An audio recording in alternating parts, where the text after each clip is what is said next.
जो लोग चिल्ला रहे हैं कि 2500 दीजिए, पहले वो ये देखें कि दिल्ली सरकार वो किस हालत में छोड़ के गए, कितना करोड़ों रुपए का उन्होंने नुकसान दिल्ली की जनता का किया। आज इतना हजारों हजार सामान अस्पतालों में सड़ रहा है। ये एक अस्पताल की बात नहीं है, ये सारे अस्पतालों में इससे बड़ी बड़ी सूचियां पड़ी। आपने खुद पूरे के पूरे उसकी गोदाम की हालत देखी, आप बिल्डिंग की हालत देखिए। दिल्ली की मुख्यमंत्री रेखा गुप्ता ताबड़तोड़ एक्शन के मूड में दिख रही हैं। बड़ी खबर यह है कि सीएम रेखा गुप्ता अचानक दिल्ली के जीटीबी अस्पताल पहुंच गई। एक औचक निरीक्षण के लिए वो वहां पर पहुंची थी, जहां उन्होंने अरविंद केजरीवाल आम आदमी पार्टी सरकार के स्वास्थ्य मॉडल की पोल खोलकर रख दी।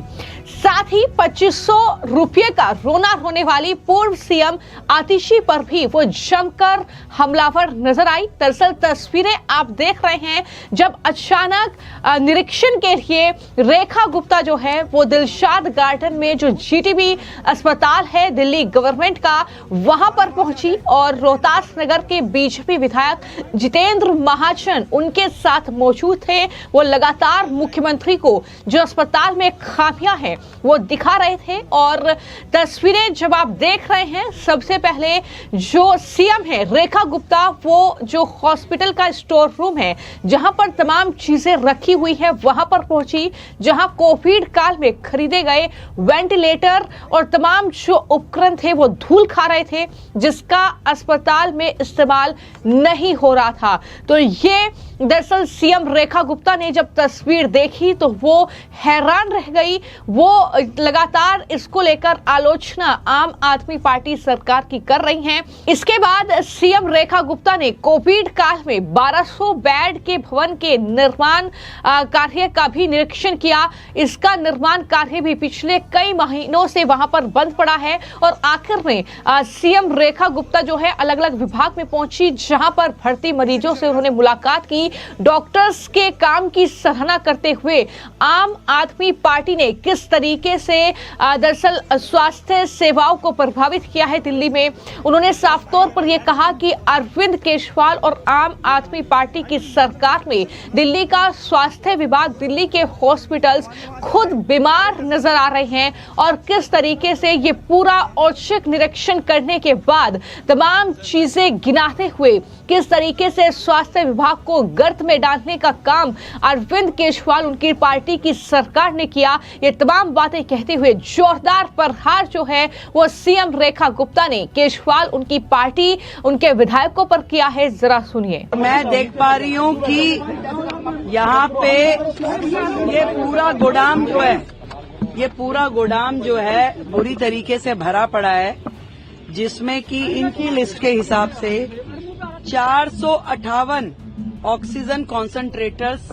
यहाँ पड़े हुए हैं, वेंटिलेटर पड़े हैं 146, 36,000 पीपी किट यहाँ पर पड़ी हुई है और भी बहुत सारे मल्टी पैरा मॉनिटर्स पड़े हैं। इसके अलावा बाईपैप मशीन्स पड़ी हैं, बहुत सारी चीजें, मास्क पड़े हुए हैं, मैट्रेसेस हैं, बेडिंग्स हैं, ये सारी की सारी कोविड के समय से लेके अब तक पड़ी हुई है चीजें। और ये एक अस्पताल का मैटर नहीं है, ये हर अस्पताल के गोदाम ऐसे ही भरे पड़े हैं। जो कल मैंने हाउस में बोला था, करोड़ों रुपए का मटेरियल यहाँ पे मिट्टी हो रहा है।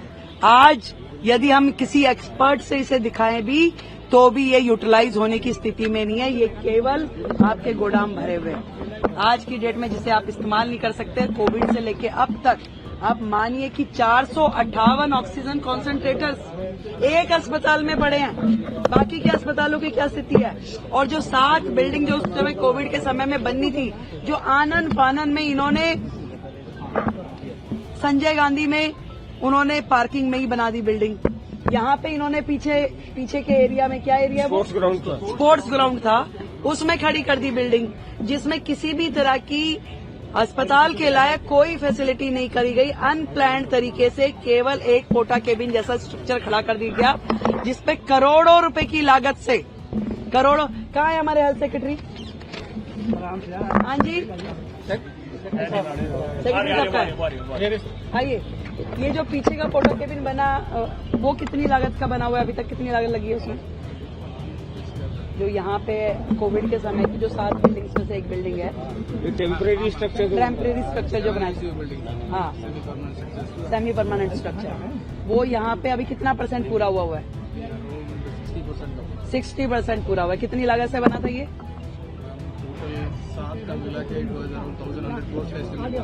1,100 करोड़ का एस्टीमेट था, जो कि उस समय का शुरू हुआ 60% पे आज भी है। कोविड में बन नहीं पाई, वो सारे के सारे जो थे सेमी परमानेंट स्ट्रक्चर जो थे, 7 में से एक भी बिल्डिंग पूरी नहीं हुई, और वो 1200 करोड़ से ज्यादा की लागत की पूरी 7 बिल्डिंग थी। और आज की डेट में अगर उसको रिवाइज एस्टीमेट भी माने तो लगभग 2000 से ऊपर तो 6 महीने पहले का इनका एस्टीमेट था। आज की डेट में अगर मैं समझूं, अगर हम उसके ऊपर 2500 करोड़ भी खर्च कर दें तो वो बिल्डिंग हमारे लिए अनयूटिलाइज्ड है, क्योंकि उसमें अस्पताल में होने वाला जो इंफ्रास्ट्रक्चर है उसके पैरामीटर फॉलो ही नहीं किए गए हैं। मैम, केवल इस हॉस्पिटल की बात है जिसमें आपने बताया कि 2500 करोड़ लगेंगे, या वो सभी वो 7 बिल्डिंग जो उस समय सेमी परमानेंट स्ट्रक्चर बनाए गए थे, उसमें से एक बिल्डिंग ही है। यहाँ की बिल्डिंग की कॉस्टिंग कितनी है? कॉमन एस्टीमेट था। बहुत गड़बड़ियां हुई हैं, इस तरह के आरोप सामने आ रहे हैं कि जो कॉन्ट्रैक्चुअल स्टाफ की हायरिंग हुई है उसमें बहुत। अभी मैं यहाँ इस बिल्डिंग में आई हूँ तो लगातार वो जो कर्मचारी थे वो चिल्ला रहे थे कि हमारी 6 महीने से तनख्वाह नहीं मिली। इस तरह का माहौल है, और मैंने तो पहले ही कहा कि दिल्ली सरकार के अस्पताल और दिल्ली सरकार का स्वास्थ्य विभाग खुद बीमार है। अभी इस तरह के न जाने कितने ही मुद्दे अभी खोज के हमें निकालने होंगे। जो लोग चिल्ला रहे हैं कि 2500 दीजिए, पहले वो ये देखें कि दिल्ली सरकार वो किस हालत में छोड़ के गए हैं। कितना करोड़ों रुपए का उन्होंने नुकसान दिल्ली की जनता का किया। आज इतना हजार सामान अस्पतालों में सड़ रहा है। ये एक अस्पताल की बात नहीं है, ये सारे अस्पतालों में इससे बड़ी बड़ी सूचियां पड़ी। आपने खुद पूरे के पूरे उसकी गोदाम की हालत देखी, आप बिल्डिंग की हालत देखिए। कर्मचारियों को तनख्वाह नहीं है, अंदर इंफ्रास्ट्रक्चर नहीं है, चीजें नहीं है। इस बीमार हालत का जिम्मेदार कौन है भाई? आज हमें तो इस स्थिति में आप देखे जा रहे हो। हम इसके लिए प्रयास करेंगे चीजों को ठीक करने की। आपने पूरे के पूरे सिस्टम को डिफंक कर दिया। आज वो अस्पताल जिसमें हजारों मरीज रोजाना आते हैं, वो इलाज नहीं पा रहे। बेचारे डॉक्टर्स एम्बेरस है। मतलब यहाँ के एमडी साहब जो हैं, इनके पास 4 हॉस्पिटल का चार्ज है। क्या इतने बड़े बड़े 4 अस्पताल ये संभालने के लिए स्थिति में है? इतना ओवरबर्डन किया हुआ एक अस्पताल आदमी संभालने में दिक्कत है। आज जो रिक्रूटमेंट होनी है, आज जो उन्होंने भर्ती करनी थी डॉक्टर्स की, एमडीज की, वो सब नहीं किया, उस सबको गड्ढे में डाल दिया।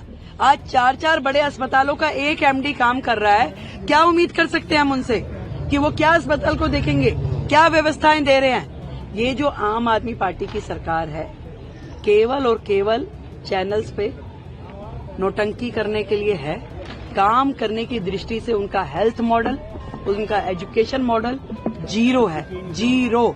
तो सीएम रेखा गुप्ता ये साफ तौर पर कह रही हैं कि दिल्ली की जनता कभी भी इसके लिए अरविंद केजरीवाल को माफ नहीं करेंगी, क्योंकि अरविंद केजरीवाल ने जनता के साथ धोखा किया है। इस तरीके से स्वास्थ्य विभाग को जिस तरीके से उन्होंने प्रभावित किया है, जिस तरीके से वहां पर कोविड काल में जिन चीजों का इस्तेमाल होना था, जो तमाम चीजें वहां पर स्टोर में रखी गई हैं, फिर चाहे वो मेडिसिन हो, फिर चाहे वो मास्क हो, फिर चाहे वो तमाम अन्य उपकरण हो, वो आज धूल खा रहे हैं। उनका कोई इस्तेमाल अब नहीं होगा। ये कहीं ना कहीं सीएम गुप्ता ने कहा है। और साथ ही उन्होंने ये भी कहा कि आतिशी हर रोज चिल्ला रही हैं कि आखिर 2500 रुपये महिलाओं को कब मिलेंगे। लेकिन क्या आतिशी और अरविंद केजरीवाल ये जानते हैं कि उन्होंने स्वास्थ्य विभाग को दिल्ली के किस तरीके से नुकसान पहुंचाया है, किस तरीके से खराब किया है, किस तरीके से वहां पर जो डॉक्टर्स हैं, जो नर्स स्टाफ हैं, वो दरअसल अपनी सैलरी मांग रहे हैं। तो ये जो नुकसान दिल्ली का केजरीवाल ने किया है, इसको ठीक करने का काम बीजेपी कर रही है। इसको हमें ही ठीक करना है। ये तमाम बातें सीएम रेखा गुप्ता ने कही और ये कहा कि जीटीबी अस्पताल का जो जनरल वार्ड है उसमें मशीनें कबाड़ हो चुकी हैं और जिस तरीके से ये जीटीबी में बिल्डिंग का निर्माण हो रहा है उसमें भी किस तरीके का घोटाला निकलकर सामने आया है। इस बात का जिक्र करना भी सीएम नहीं भूली। और इस तरीके से ये औचक निरीक्षण था और मकसद यही था कि जो लगातार आतिशी और दिल्ली में आम आदमी पार्टी के तमाम विधायक बीजेपी पर आरोप लगा रहे हैं कि उन्होंने वादे किए हैं और वादों के हिसाब से वो काम नहीं कर रहे हैं। वो महिलाओं को 2500 रुपये देने का वादा कर रहे थे, लेकिन कहाँ है 2500 रुपये। लेकिन इसी बीच दिल्ली के एक सरकारी अस्पताल में जब मुख्यमंत्री रेखा गुप्ता पहुंची तो उन्होंने ये दिखाया कि किस तरीके से स्वास्थ्य विभाग को खराब करने का काम केजरीवाल ने किया, किस तरीके से अपनी जेबें भरने के लिए वहां पर जो है सैलरी तक अस्पताल में जो नर्स स्टाफ है, जो डॉक्टर्स हैं, उन्हें नहीं दी गई। जब सीएम वहां पर पहुंची तो ये तमाम लोग अपनी सैलरी वहां पर उनसे मांगने लगे। तो इस तरीके के हालात में दिल्ली और दिल्ली का स्वास्थ्य विभाग छोड़ा है अरविंद केजरीवाल की पार्टी ने। ये साफ तौर पर सीएम रेखा गुप्ता ने कहा और ये कहा कि आम आदमी पार्टी की सरकार ने स्वास्थ्य मॉडल के नाम पर जनता को धोखा दिया है। आरोप यह भी लगाया कि कोविड काल में खरीदे गए वेंटिलेटर और अन्य उपकरण जिनका अब कोई काम नहीं होगा, स्टोर रूम में वो धूल से सने हुए हैं।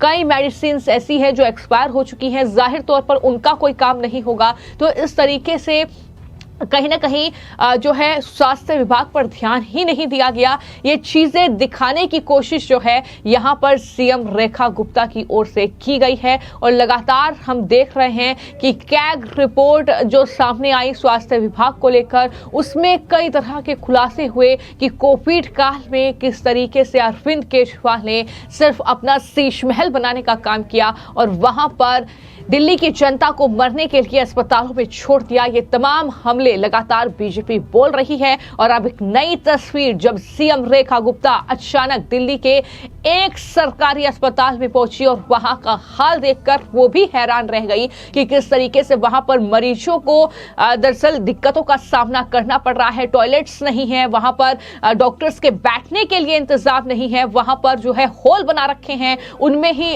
मरीजों को लेटाया गया है। इन तमाम बातों का जिक्र करते हुए उन्होंने आम आदमी पार्टी सरकार में किस तरीके का भ्रष्टाचार घोटाला स्वास्थ्य विभाग में भी हुआ है इसका भी जिक्र करते हुए आतिशी और अरविंद केजरीवाल को कहीं ना कहीं मुंहतोड़ जवाब दिया है और जनता को यह दिखाया है कि किस तरीके से अरविंद केजरीवाल, उनकी पार्टी, उनकी सरकार किस हाल में दिल्ली को छोड़कर गई है। फिलहाल आपकी इस खबर को लेकर क्या राय है हमें कमेंट बॉक्स में जरूर लिखें। धन्यवाद।